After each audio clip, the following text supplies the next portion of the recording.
আমরা এই মুহূর্তে দাঁড়িয়ে আছি নিমতলা গোপাল গোবিন্দ জিউ ধামে। এখানে চলেছে নিশিপ্রহর ও রাস উৎসব। গতকাল সন্ধ্যা থেকেই নিশিপ্রহর শুরু হয়েছে, আজও চলেছে, আজও রাস উৎসব চলবে নিমতলা রঘুনাথ গোপাল গোবিন্দজিউ ধামে। তার সঙ্গে চলেছে নরনারায়ণ সেবা। আমরা সেই গোপাল গোবিন্দজিউ ধামের রাস উৎসবে আপনাদের নিয়ে যাচ্ছি। চলুন আমরা চলে যাই সেই গোপাল গোবিন্দজিউ ধামের রাস উৎসবে।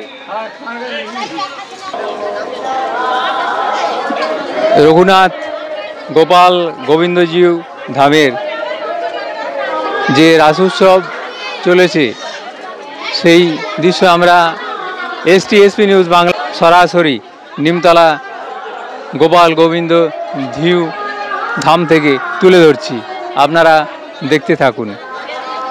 প্রচুর এখানে ভক্তবৃন্দের সমাগম হয়েছে।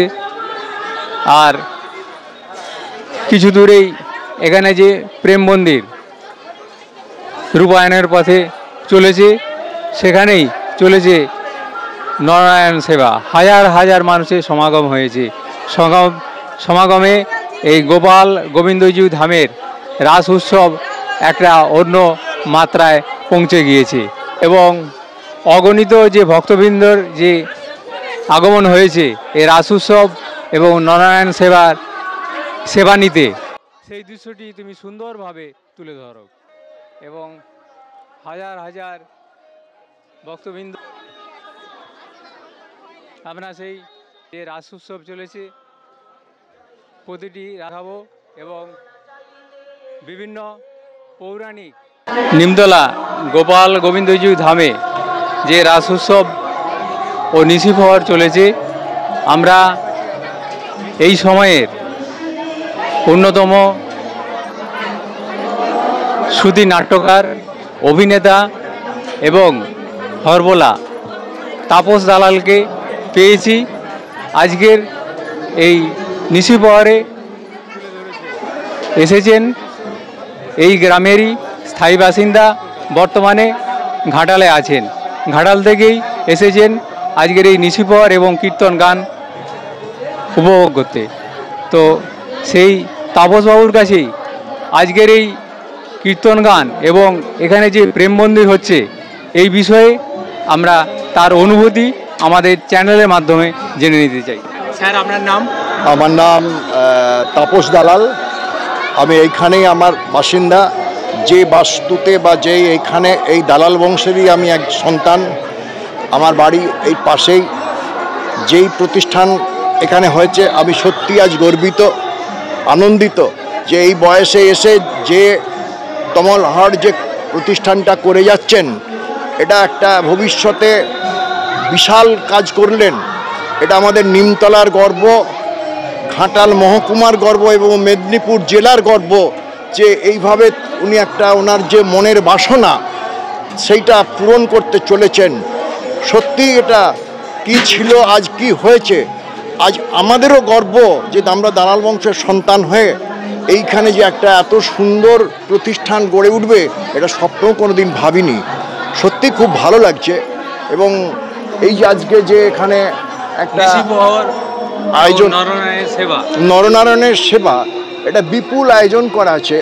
এর জন্য সত্যি আমি ভালো লাগছে দেখে এবং গর্বিত। এই রকমভাবে এই প্রচেষ্টায় এত সুন্দর রাসমেলাটাও যে হয়েছে এটাও কিন্তু দেখার মতন। যদিও নিমতলায় একটা দীর্ঘদিন ধরে চলে আসছিল ঠাকুরবাড়ির প্রচেষ্টায়, তার থেকেও এটাও আরও ভালো হয়েছে। যাই হোক, নিমতলার আরও নাম যশ সুনাম চারদিকে ছড়িয়ে পড়বে এবং সমস্ত গ্রামবাসীদের বা দেশের বিভিন্ন রকম মানুষের কাছে আমি আবেদন করব যে এখানে এসে উপভোগ করুন যে কি হয়েছে জিনিসটা, যা ভাষায় প্রকাশ করা যাবে না। এবং পরবর্তীকালে যখন এটা আরও অগ্রগতির দিকে এগোবে, সেটা মনে হয় মানে সে তো মানে বলা যাবে না কি জিনিস, একটা দর্শনীয় স্থান হয়ে উঠবে, দর্শনীয় স্থান হয়ে উঠবে, সত্যিই তাই। মানে বিভিন্ন দেশের মানুষ এখানে আসবেন, আমাদের এই মানে জন্মভিটা বা জন্মবাস্তু একটা পুণ্য তীর্থ হয়ে উঠবে, এটাই আমার কাছে প্রাপ্য আর এবং আনন্দিত। তো আপনি কি এই আশ্রমে দীক্ষিত? হ্যাঁ, আপনার কেমন লাগছে? আমার খুব ভালো লাগছে স্যার। তবে আমাদের যে গর্বিত এই অনুষ্ঠানটা যে হচ্ছে, আমাদের খুব আনন্দের বিষয়। আমাদের সন্তানরা আরও যেমন এগিয়ে নিয়ে যেতে পারে। আমরা এখানের যে আজকে উৎসব চলেছে, নিশিপ্রহর এবং রাস উৎসব, এবং এখানে যে প্রেম মন্দির রূপায়ণের পথে চলেছে, সেই নিয়ে এখানে যারা ভক্তবৃন্দ এসেছেন তাদের কাছ থেকে বিস্তারিত জানলাম যে এই প্রতিষ্ঠানটা যখন পূর্ণাঙ্গ রূপ নেবে, শুধু মেদিনীপুর জেলা নয়, সারা ভারতবর্ষের কাছে একটা বিশেষ দর্শনীয় স্থান হয়ে উঠবে। সরাসরি নিমতলা রঘুনাথ গোপাল গোবিন্দ জিউ ধামের যে রাস উৎসব চলেছে, সেই প্রাঙ্গণ থেকে আমরা সরাসরি তুলে ধরছি। আমি শ্যামাপদ প্রামাণিক, নিমতলা প্রেম মন্দির প্রাঙ্গণ থেকে।